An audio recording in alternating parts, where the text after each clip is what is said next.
Team, we did it. We made it. Happy 2021 NFL season. My name is Doug Shain. This is the Bankster DFS no glitz, no glamour daily video. Not a video recording expert, not an editing genius. I'd rather spend my time working on sports content than making a video look pretty. So it's no glitz, no glamour, but hopefully we have all the glory. This is NFL Week 1 early cash game build, and I say early because it's Wednesday. You can get the full cash game build, see where we're at Sunday mornings, 10:30 a.m. to noon Eastern.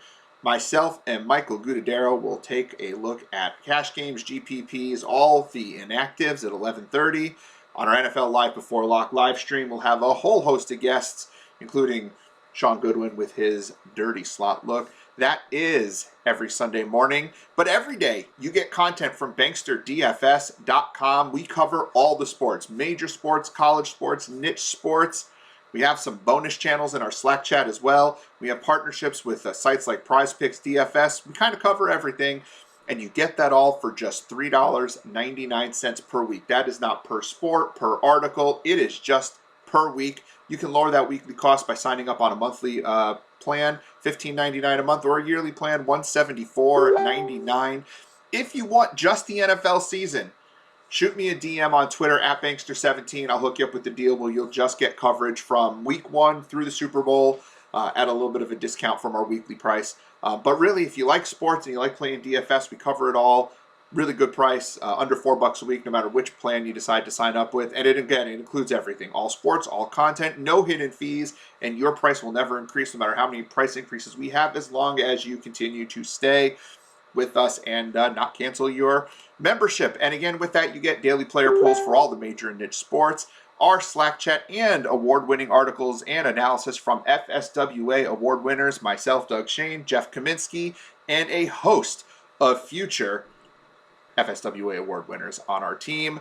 And folks, please don't forget to like, share, subscribe, and click the notification icon so you can get updates of when we post these videos every single day. If we post extra videos, when we go live, the more of you guys that like us, share, and subscribe to us, the more content we can produce, and we sure love to produce that content for you. So please just take that extra second and click all those fun buttons. Right now, let's take a look at an early cash build for Week 1. I've been tinkering with this for a long time. And I always like to start my cash build at quarterback. I think quarterback really helps drive what we're doing with our teams. And when I'm building a cash game, okay, first of all, when we're looking at cash games, you are not necessarily looking for the highest score every single week. Of course, you'd love to get there. But really, at the end of the day, what you are looking for is a lineup that is going to have a high enough floor to beat half the field so you can double your money. Whether you come in first place or middle of the pack, above that 50% line, you're going to make the same amount of money. So we want to take safer plays. Deshaun Jackson is not a cash game play. He's a high variance play. He's a high upside play, but his floor is ridiculously low. We want players with high floors and a little bit of ceiling. How do we get that at the quarterback position? We get that with running quarterbacks. The game has evolved to the point where we need to have someone with a little bit of a floor built into our lineups. Kyler Murray, Josh Allen, Russell Wilson, if you were playing Deshaun Watson. I guess that puts Tyrod Taylor in there a little bit. But my dude this week, and he was my dude at the end of last year, is Jalen Hurts, quarterback of the Philadelphia Eagles. Jalen Hurts, I get that the team was kind of looking at Deshaun Watson and playing around. The team's going to use him, obviously, right? I mean, he's their quarterback, and he played well at the end of last year. His passing numbers weren't great, sub 60% completion percentage, but what Jalen Hurts gave you every single week was that big built-in rushing floor. In the 4 starts that he played, he averaged over 11 carries a game. Now, that was aided a little bit by his 18-carry game in Week 14, but even when you take that out of the equation, he still had 28 carries over 3 games. He went over 60 yards in 3 of those 4 games. He scored a touchdown in 2 of those 4 games. And in the game when he gave you less than 60 yards rushing, he gave you 2 touchdowns on the ground. Jalen Hurts is going to run. He's not going to pass a ton. He's not going to get you there passing. But if you kind of take a look, against Arizona and Dallas, I mean, he threw for over 300 yards. So he's got a little bit of an upside, as we see. From Week 15, he's got that 41-point game. I like his price at $6,400 as well. It's a little bit of a discount coming down from Kyler Murray, coming down from Josh Allen, a little bit further below a guy like Russell Wilson, who I don't love his matchup, by the way. I don't think Russell Wilson is a great cash game play. He's a little weak on the road, throws way less touchdowns on the road, and Indianapolis has a pretty good defense. Great tournament play. Don't love him for cash. Jalen Hurts is just the guy who's going to be there. The other guy I was looking at for cash games, I was really hoping Trey Lance would start for the 49ers against the Lions. Really strong matchup, but he's not. And he was super cheap. So the other guy I was kind of taking a look at was Mac Jones. For the Patriots, and I'm going to click his name. And I love when analysts like me do this. We click the names, and there's no stats. He's a rookie. But I like to click the name so you can see it on the screen. The problem with Mac Jones is he's not going to get you that rushing floor. At $4,400, he needs to throw for 200 yards and a touchdown and not throw any picks and get about 10 rushing yards to kind of get close to hitting that 3x value, because we want at least a 3x value. We're shooting for about 150 points in cash games. Though I feel week one, that score is going to need to go higher because there's a ton of value on the slate. So I'm really looking at a guy to 4x his price. And I'm not sure Mac Jones is a guy that I feel comfortable getting 17, 18, 19, 20 points. Whereas Jalen Hurts, I do feel there's a reasonable expectation to go over that 20. But to really push 25, 26, 27, specifically going up against the Falcons, who are just not a very good defense, but they have a really good offense. And I think this game could be a little bit more of a shootout than people are maybe expecting. Though I think people are coming around on this a little bit, but the odds, the game total is under 50. There's a lot of games over 50, including that Colts Seahawks game, which I don't understand. But in terms of this game's not one of the higher totals on the slate. I'm a little shocked by that. But anyway, we're not worried about ownership in cash games. I like the floor Jalen Hurts gives us. I like his price. I think he's undervalued. I think he's a $7,000 quarterback. So to get him for $6,400, I like that. I'm going to jump to defense because I don't ever spend up on defense. I have a few things that I look for when I'm picking a defense for my cash game lineups. The first thing I'm looking for is a cheap defense. I don't want to spend over $3,000, and ideally I'd like to spend under $2,600. I want to spend my money on real players. And defenses in the fantasy landscape are not real players.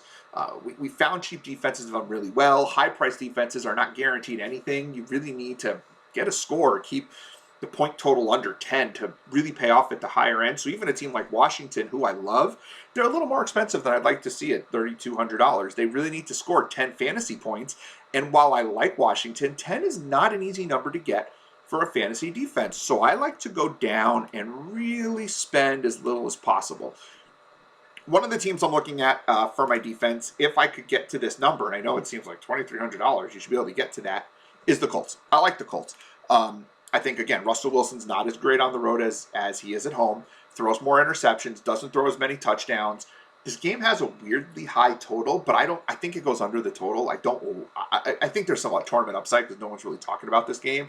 But I think in my head and in my heart, both these defenses are pretty good. The Seattle defense is a lot better. Was a lot better at the end of last year than they were at the beginning. I think they're an underrated defense. The Colts have a really strong defense. So I do think Indianapolis is in play, and they do get the other thing that I'm looking for besides a cheap defense. They get sacks. The number one statistic I look for outside of the cost when I'm picking a fantasy defense for my cash lineup in particular, but even for my GPPs, the ability to get to the quarterback. I want pressure on the quarterback. Pressure leads to sacks, leads to interceptions, and leads to fumbles. Everything we need comes from pressuring the quarterback. I don't really care about their secondary. I don't care how many points they're going to give up because it's not that often teams are going to give up 32, 33, 34, 35 points.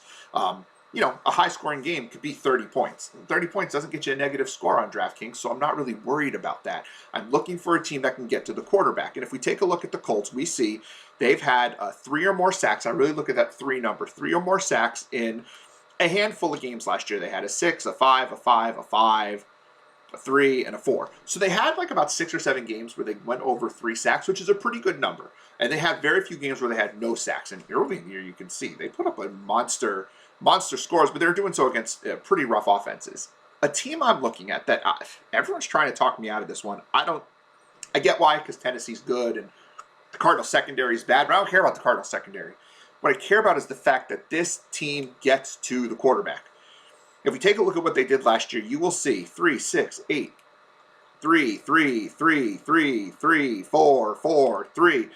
This is a team that has gotten to the quarterback 3 or more times in 11 of 16 games last year. That is a team that I want to focus on for my defense. They also turned the ball over. They had 21 turnovers last year, which is more than one per game. So if you can get a team that can get 3 sacks and a turnover, that's 5 points right there. I will gladly take 5 points out of my near minimum price defense. Cardinals go in my lineup. I get that Tennessee's good. I don't care that Tennessee's good. If they can sack Tannehill 3 times and get 1 turnover, and they don't give up 35 points, I'm a happy camper. If they give up 35 points, but they get those 3 sacks and a turnover, I'm still at a 0. It didn't kill my team. The worst the defense can do is get you -5. It's the worst they can do. And not really worried about that, I'll be honest. So let's take a look at where else we're at. Okay, I am a big running back guy when it comes to cash games. Listen, industry standards out there, and you can listen to all sorts of analysts, and they'll tell you the same thing on where to go. So I'm not like breaking new ground here. You want running backs on teams that are favorites, playing at home. You want running backs that are going to get carries at the goal line. You want them to be involved in the passing game. Like, this is standard, right? That's who we're looking for. So who are those guys this week? Not a ton this week. McCaffrey's a favorite. Mike Davis is a favorite. Taylor is he's a guy who kind of fills a lot of those things, those categories, except they're not a favorite, and we don't know what's going on with Indianapolis. Kamara is not a favorite. Derrick Henry doesn't catch passes. Dalvin Cook is on the road. So we kind of have to start looking at, well, what else do I want out of my running back besides hitting all those boxes, right? McCaffrey's McCaffrey, right? He's great. The Jets are terrible on defense, though not as bad as you think last year, but they've had some losses on the defensive front this year. I think the Jets, this game is going to actually be a pretty high-scoring game. I love the game for tournament purposes, and McCaffrey's McCaffrey. $9,500. Just a real solid stud player, of course. Only played the 3 games last year. I'm going to spend more time talking about McCaffrey than anyone needs to. Like, he's on the slate, you play him, right? But he gives you wide receiver 2 upside. And he's a stud running back. Like, he gives you everything you're looking for. He had no less than 24.8 points in his 3 games last year. He scored 6 touchdowns, 2 touchdowns per game. He gets you targets out of the backfield. This is a decent offense, right? I do think Carolina's got a decent offense this year. You put him in your lineup. Like, McCaffrey's in cash, you put him in your lineup. Now, I think there's an avenue to be able to put McCaffrey, Cook, and Kamara in your lineup, because those are my 3 top running backs on a higher end. McCaffrey, Cooks, and Kamara. I think Cook and Kamara, I think, are the guys we're looking at. I love Derrick Henry, but I actually think Arizona is worse. And while we're using their defense, first of all, but I don't really care about that part. They're worse in the secondary than they are in the front 7, so I'm more interested in using pass catchers for Tennessee if I'm going to play that route. Less so with Henry this week. We'll have a lot of Derrick Henry this year. This is just not the week where I'm using him in cash when there's just other guys at similar price points. If we move down the list a little bit, it's not just Kamara. I mean, I'm not really interested in really anyone in the mid-range here. I don't love the matchup for Taylor. Barkley, you can't trust right now. Nick Chubb's, the game script's going to be terrible for Nick Chubb, and I just never view him as a cash game guy because he just doesn't catch enough passes. He's very touchdown dependent. He's more of a FanDuel guy for me. Eckler's going to catch plenty of passes, but Washington has a stud defense. I'm not really interested there. I don't trust Swift. Aaron Jones is a great option at $6,800 for a tournament. He has got a ridiculously low floor. If we pull up Aaron Jones, and I actually think he's going to be a rather popular play, we just see he had very few 20-point games last year. He had 1 in week 15, 1 in week 13, 1 in week 4, 1 in week 2. 4 games of 20 or more fantasy points. That is just not the kind of floor I'm looking for a guy like Aaron Jones. I need at least 20 points at $6,800 from a guy like Aaron Jones, and I just don't think that's the direction we're going to go with this lineup. I don't trust Elaire Sanders. James Robinson is going to get a ton of volume. He's also going to be wildly popular, but we're looking at a guy who's $6,400, right? The team drafts Travis Etienne. He ends up getting hurt, and you're like, ooh, James Robinson, great week 1 value. But he was already priced up. I would have been all over James Robinson this week if he was $5,000, $5,200. $6,400? I don't think he's a great value here on DraftKings. He's great on FanDuel, by the way. If you're playing FanDuel, I think he's $5,900. Super cheap. He is a lock for me in cash games over on FanDuel. But on DraftKings, I just don't see it.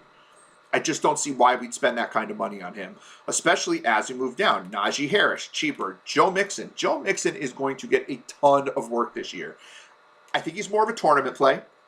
A lot of people are going to be on the Bengals passing game, so if you want to get a little contrarian in tournaments, you run the Vikings passing game with Joe Mixon instead of the other way around with the Bengals passing game and Dalvin Cook, which I think is going to be the most popular tournament type of a lineup this week. But I'm not sure I love Joe Mixon for cash yet. And by the time I'm comfortable with Mixon, he may be too expensive if he's over 7K, right? We're not so sure there. 6,200 is a good price. I just think there's other value that we can attack on this slate. Gaskin, no. Carson, no. Gibson, great price. Don't love the matchup against a pretty good Chargers defense. Mostert has a great matchup. I just don't trust what San Francisco is going to do on offense. They spread the ball around way too much with their running backs. Great tournament option. Can't trust them in cash. I'm not loving anyone else until we get down to Mike Davis. Mike Davis is the dude for Atlanta. I don't know why people are losing their minds over Wayne Gallman on Atlanta. Like, I don't think Gallman coming in at the end of camp is all of a sudden going to come in and take all the touches from Mike Davis. Mike Davis proved last year he can be a workhorse back. When Christian McCaffrey didn't play, particularly earlier in the season, he had a couple of clunkers in there, but those few weeks when McCaffrey didn't play, he had 8, 9, 6, 10 targets. He can catch the ball. He can carry a workload. He can put up a 20-point game. This is a better offense. Atlanta is more well-suited to what Mike Davis does than Carolina was. This is an offense that can stretch the field, that has a better quarterback, and can scheme inside the 5 to spread out the field and get Mike Davis some opportunities to bust one in from inside the 5, which Davis can do. I love Mike Davis at $5,400 for cash games if we want to spend down at running back. I'm not 100% sure I want to go there. Moving down the list a little bit more, I think Tevin Coleman's going to have a strong week 1. He's more of a tournament option for me. Robert Saleh knows who he is and knows his skill set. They were together in San Francisco. He was kind of getting the starter treatment in preseason and before, until he gets hurt in week 2 or week 3. He's, I think, going to be the guy to use for the Jets early on in the season. Sony Michel's a guy I like, but he's not on the slate anymore. If the Rams were on the slate, we'd like Sony Michel at that price. I do think Phillip Lindsay gets the majority of carries for Houston, but I'm not doing that in cash. Chase Edmonds at 4,600 is a really good price, more for a tournament for me. Again, I don't trust that James Conner is not going to get more touches. So Jamaal Williams is a guy, if there's a problem with DeAndre Swift, we see he has no current injury designation, but if he's, because he was banged up a little bit, if for some reason something happens, Jamaal Williams at $4,500 against San Francisco is a real good play because he can catch passes out of the backfield. He's a very good pass-catching back. And he's a good in-between the tackle runner. I mean, but we've seen when he had some opportunities in Green Bay, the guy puts up numbers. Something to keep an eye on. The other guy I'm looking at is another Jay Williams, and that's Javonte Williams. Javonte Williams, if I can get this thing to type up for me. Hey, there he is. Javonte Williams is coming in at $4,000 for the Denver Broncos. Vic Fangio has said we trust him with everything that we do. Teddy Bridgewater has said he reminds me of Alvin Kamara. Wow. So we're talking about a guy who can pass protect, he's going to probably get some carries, and is going to catch some passes out of the backfield if he's got that skill set. Well, heck, man. Like, at $4,000, even if he's splitting carries with Melvin Gordon against the Giants team that is worse against the run as opposed to against the pass. The Giants have a pretty good secondary. Javonte Williams could be a dude that puts up a 15, 20-point week, and we only need out of him for a 4X, a 16-point week, a 3X, a 12-point week. I think there's an avenue where Javonte Williams can work for you in a cash game. I don't want to commit yet to my second running back, though I do think I'll throw him in the lineup. I do think I'm going to go Kamara. And the reason we're going to go Kamara is that Kamara, when Michael Thomas doesn't play, Alvin Kamara's rushes go up, targets go up, receptions go up, touchdowns go up. Everything goes up with Alvin Kamara. And Green Bay, while they're a decent defense, it's not a great defense because we're not going to have to rely on Alvin Kamara to carry the ball 25 times. Latavius Murray is gone. So the guy who was kind of sniping carries is gone from Kamara. He's one of the best, if not the best, inside the 5 runners in the NFL. And I think he is just a guy that we should probably run to get on our teams. Tight end position. I'm going to bounce around because there's so much value at wide receiver. We could just do whatever we want at wide receiver.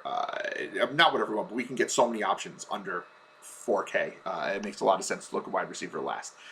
Tight end, I have 2 schools of thought on tight end. Kelsey or punt. That's really where I'm at right now for tight ends, okay? So Kelce, the thing about Kelce, he went under 22 fantasy points one time from week 8 on last year.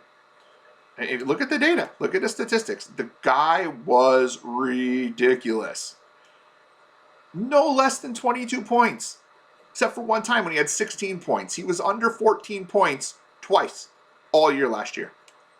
Travis Kelce is one of the surest things in fantasy. And the problem is he's $8,300. Now, the Browns are historically terrible against tight ends. You play your tight ends against the Browns. No reason to believe they're going to be any better this year. The problem is you stick Travis Kelce in this lineup, and then we have to start thinking, what do I do with the rest of my team? Can we make it work? Yeah, we can make it work. Let's take a look at wide receiver, and we'll show how we can kind of make this work. So obviously, if we're putting Kelce in our lineup, we can just kind of ignore all the higher-end receivers, which is actually okay because I don't love all the high-end receivers this year except for Davante Adams. Davante Adams is just a cash game guy. He has a ridiculous target share, is the highest upside touchdown receiver in the NFL. I love Davante Adams, and he's just been a cash game stud for years. But last year, particularly, like you had Davante Adams, you were in really good shape. He was a great way to start your lineup. But let's go take a look at a little bit lower on the price points. Let's check under 5K. Under 5K, I really like T. Higgins for Cincinnati. T. Higgins, I think is the wide receiver one on the team. Tyler Boyd's going to be the slot guy. He's going to do fine, but he's not going to be the guy who's stretching the field. Will Mike Boyd go 6 for 80 and a touchdown? Yeah, he could do that. But T. Higgins could go 5 for 125 and a touchdown. T. Higgins is going to be the guy who they're putting out on the edge. He's going to get down the field. He's going to go up and get the ball. And if you look at the way they used him at the end of last year, 9, 6, 8, 8. I mean, the guy had targets. Over 5 targets in every game but the first game of the year and the last game of the year. So he sandwiched 2 bad games around. 5 or more targets. He's a target machine. Jamar Chase had a case of the drop season the preseason. I think he's going to be fine long term, but to start the year, I think the team's going to rely more on Higgins, and he's the cheapest of the 3 Bengals receivers. I think he's going to, and they're going to throw too. Cincinnati has one of the highest volume passing attacks in the league.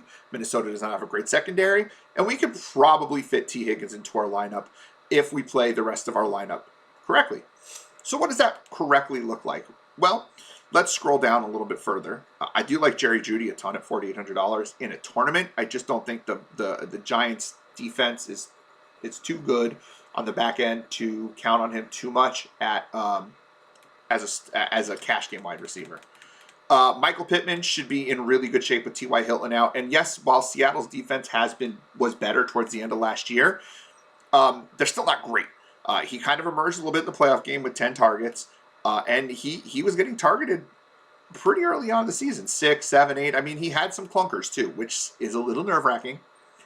But he's the guy that the team is really excited about. He's probably the most talented receiver. I don't believe in the whole Paris Campbell hype. I know he got a bunch of targets week 1 last year, but that could have been scheme-based. I really, truly believe that Michael Pittman is the guy here for Indianapolis. So he's the guy I'd look for in the $4,100 range, but I think we can go lower. There's other receivers. Jalen Reagor, I think, is being overlooked a lot. Probably more of a tournament play than a cash game play because the volume. Jalen Hurts liked him. I mean, he threw, he had those number of targets later in the season. He didn't do much with them, but Reagor was great in the preseason, in training camp particularly, not so much in the games. They didn't really feature him in the games. I think he's more of a tournament play, but I do think as time goes on, we're going to look at that $3,700 price tag and be like, that was crazy. We should definitely have some Jalen Reagor, especially as more people are looking at DeVonta Smith. Reagor, I think, is just more ready to be the lead receiver at this point, this early in the year. It might switch to Smith a few weeks in, but right now I think the team's going to rely on Reagor. But let's move down a little bit. You've got the other Indy receivers, Campbell and Pascal, though, like I've already said, I think I prefer Michael Pittman. Marvin Jones is the number 1 receiver for Jacksonville, and Houston sucks. Right? Everyone's going to do well on Houston. While everyone's running to James Robinson, you can take a look here at Marvin Jones and realize, well, shoot, man, I can throw Marvin Jones into my lineup. Trevor Lawrence seems to like him. At only $3,600, 14, 13 points, get you where you need to be. He goes over 15. Now you're talking at a pretty big score, and he's got 20, 25 point upside. He did it. He did it last year. Last week of the season, 41 points. He had a 30-point game, a 28-point game. And I understand it was on Detroit, but are the Detroit quarterbacks and the Detroit scheme that much better than what Jacksonville's going to do this year? I don't think they are, and they brought him in for a reason. He is one of the most underrated receivers in the NFL. $3,600 is stupid. It's a stupid price. Let's throw him in there for now. I think the volume's going to be there. That brings us down to $3,400. Well, great. We are still in really good shape. Why? Well, because we still have the #1 receiver for the New Orleans Saints. Now, while I don't like to stack in cash with Kamara and Callaway, we can here if we wanted to. Because Callaway's clearly the #1 receiver for the Saints right now. Jameis Winston seems to like him. He's got skills. We saw it in the preseason. And he's going to be wildly popular. So if he burns you, he's going to burn everybody else. I could definitely put him in my lineup if I wanted to, but I don't stack in cash. So I'm probably not going to go that route. But he's there if you don't use Kamara, right? So then we go down and we have a couple other guys, and it's going to be really easy to look them up because they have the same last name. And that is Moore. We've got Rondale Moore, and we've got Elijah Moore. Rondale Moore, they're both priced at $3,000 for Arizona for Rondale Moore and Elijah Moore for the Jets. Now, I think the Jets-Carolina game, like I said, is going to go over the total. I think it's going to be an underrated game this week. And if Jamison Crowder is out, because he's on the COVID list now, if he remains out, Elijah Moore is going to start opposite Corey Davis, and the Jets are going to throw. And if the Jets are going to throw, Elijah Moore looks really good. The team has a fairly good rapport with Zach Wilson. A.J. Brown has come out and said that Elijah Moore was one of the best receivers that Ole Miss has ever had. Had him ranked above DK Metcalf. Now, that might just be friends being competitive, but the fact that there's this kind of love out there for Elijah Moore and his skill set, $3,000 is nothing. He scores 10 points. He's already at 3x. I actually think Rondale Moore is in a better position, even though he'll be the 3rd receiver, maybe the 4th, whereas Elijah Moore could be the 2 for the Jets, because Rondale Moore has Kyler Murray throwing to him. He has a pretty good matchup against a really bad Tennessee secondary, and he's going to play in the slot, right? So for Elijah Moore's playing outside, and he's going to have to do some work to get those passes. I think Cliff Kingsbury is going to look to use Rondale Moore like he used Jakeem Grant in college. And if you watch any Texas Tech games in college, when Cliff Kingsbury was coaching in college, he used Jakeem Grant a lot on reverses, end arounds, bubble screens, quick, short, easily convertible targets. And then he let Jakeem Grant's athleticism take over. Well, that's what's going to happen with Rondale Moore. The team is going to try to get him the football because he's wildly athletic. A.J. Green's a great receiver, or at least he was in his time, but he's getting old, and he's a little injured, and he's playing on the outside, and he's not a dynamic guy. A.J. Green can go up and get the ball. DeAndre Hopkins is fantastic on the other side. But I think Rondale Moore is he's a lot shiftier than A.J. Green, but he's a little shiftier than Christian Kirk. And if you watch Christian Kirk play at all in college, see, he hasn't shown it in the NFL, but if you watch him play in college, he was a shifty kick returner, a punt returner, and receiver. They would do the same things with Christian Kirk that I think they're going to do with Rondale Moore in Arizona, but Kingsbury never did it with Kirk. And why not? Well, maybe Kirk's just not that good, and Rondale Moore's the guy that they want to have that position. I think for $3,000, Rondale Moore makes a ton of sense. So if we put Rondale Moore in there, that leaves us with $3,800 for our flex position. We could go with the tight end in the flex position. We can go with another value wide receiver in that position as well. Oops, coming down on there. There we go. We could put a guy like Rager in there. We could put a guy like Ertz in there who makes some sense. I think he's going to do really well. We could put a guy like Jalen Waddle in there. But I think what we're doing here really is we're hurting our team by putting Kelsey in our lineup. I think we can pull Kelsey from our lineup because one thing you can do at tight end that you can't do at other positions is find a guy in the $2,500 range. And there's a guy in the $2,500 range who I think makes a lot of sense for this position, and that's Tyler KROFT for the New York Jets. Carolina is not great against the tight end. KROFT is the only tight end currently that's on the Jets roster. They got rid of everyone else. And a young quarterback is going to spend time looking for their tight end. KROFT definitely got the starter treatment during the preseason, didn't see a ton of reps. I think he's their guy. So if you put Tyler KROFT in there at $2,500 instead of the $3,000 for your flex receiver, that leaves $9,600 to do other things with your lineup. Well, what can we do with $9,600? You could throw Dalvin Cook in your lineup. We could throw Kelsey in our lineup at that point and then upgrade somewhere else if we wanted to. I don't love running double tight end, even though Kelsey's like a wide receiver. I don't love running double tight end if I can avoid it. You can also throw Davante Adams into your cash game lineup as well at this point, $8,300. I'm trying to talk myself into Kelsey. See, I've run so many cash game lineups. Now I'm just playing with this as we look. What if I did run double tight end? right? What's the difference? I still got $1,300 now. What do I do then? What can we do with $1,300 extra dollars? Well, we can get rid of Rondale Moore. You move up a wide receiver up into the $4,300 range, which is your, and then you got Pittman, right? Then you got a guy who's maybe a little safer. And Michael Pittman, right? We got Pittman here at 4,100. We could do that instead of Rondale Moore. We could do that. Or I could get rid of Pittman, get rid of Kelsey, put Davante Adams in as our third wide receiver. So now I've got McCaffrey, Kamara, Adams, and that leaves me with, again, $4,300 in the flex. And here, and we could have done this before with our flex as well. And this is where we could take a guy like Javonte Williams, if he's going to get the kind of carries we think for the Broncos the first week, because I really like to run 3 running backs. We could take a Javonte Williams, put him in there, and still have $300 left if we want to upgrade somewhere else. So maybe you wanted Rager over Marvin Jones, or you wanted you had to have Derrick Henry over Kamara, which I don't love, or you didn't love the Cardinals defense. You want to spend up a little bit. I mean, that's all reasonable, right? We've got that $300 to play with. Something happens before kickoff. You know, you could put the Colts in there instead of the Cardinals, which I actually feel a little more comfortable with.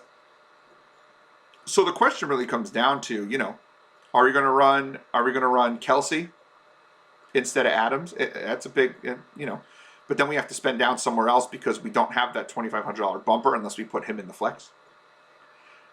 You've got your studs though. You've got McCaffrey, Kamara, Adams. I feel really good with that. Let's just play around and see what else we can do here. See, this is where running an early lineup can be kind of fun. Because what if we do decide, we're like, you know what? What if I do want to throw that? I think he's overpriced, but what if you throw James Robinson in there? Well, these are $7,200 for a flex. What if I do, and this is what I really like, what if you run Mike Davis? If you run Mike Davis with Kamara, well, that leaves me $8,200 for flex. You could, ooh, oh. Well, isn't that interesting? That's a pretty lineup, huh? Tyreek Hill, Davante Adams, Alvin Kamara. I love Mike Davis this week. I do.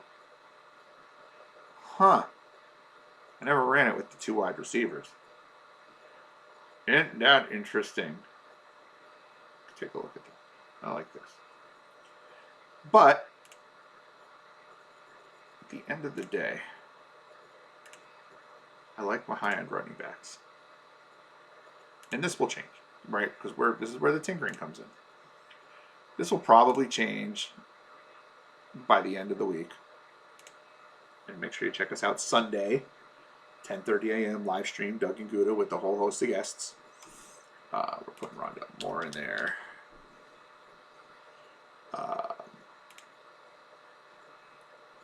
And that leaves us with 36. What did we do? What did I miss out on the Javonte Williams? Oh, right, because I took Kelsey out.